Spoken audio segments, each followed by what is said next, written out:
ની રાખમાંથી એક નવી સંસ્થા જન્મી. ચાલો આજે સંયુક્ત રાષ્ટ્રની કહાની જાણીએ.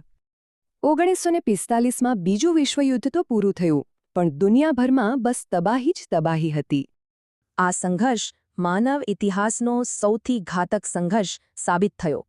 અંદાજે 6.5 કરોડ લોકોએ આ યુદ્ધમાં પોતાનો જીવ ગુમાવ્યો. આ ભયાનક લડાઈ પાછળ ઘણા કારણો હતા, જેમ કે આક્રમક રાષ્ટ્રવાદ અને સત્તાની લાલસા.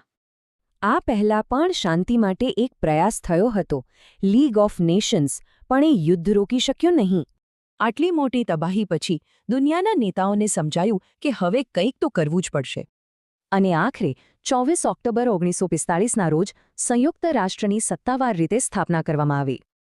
આ નવા સંગઠનનો મુખ્ય મંત્ર જ એ હતો કે આવનારી પેઢીઓને યુદ્ધથી બચાવવી. સંયુક્ત રાષ્ટ્રને આંતરરાષ્ટ્રીય સહયોગના એક નવા માળખા તરીકે બનાવવામાં આવ્યું હતું. એને મુખ્ય 6 ભાગોમાં વહેંચવામાં આવ્યું અને દરેકને અલગ અલગ કામ સોંપવામાં આવ્યું.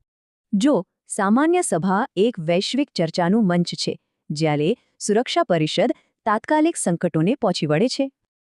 સુરક્ષા પરિષદની એક મુખ્ય ખાસિયત છે વીટો પાવર. અને આ પાવરનો ઉપયોગ સંયુક્ત રાષ્ટ્રના ઇતિહાસમાં ઘણીવાર થયો છે. પણ સંયુક્ત રાષ્ટ્ર ફક્ત ન્યૂયોર્કમાં બેઠેલા મુખ્ય અંગોથી ઘણું વધારે છે.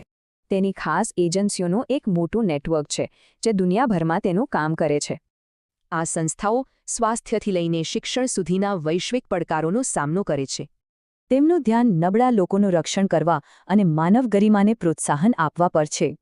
શરૂઆતમાં ફક્ત 51 દેશો હતા, અને આજે લગભગ આખી દુનિયાના દેશો તેના સભ્ય છે. આજે તે વૈશ્વિક સંવાદ અને સહકાર માટેની સહિયારી પ્રતિબદ્ધતાનું પ્રતીક છે.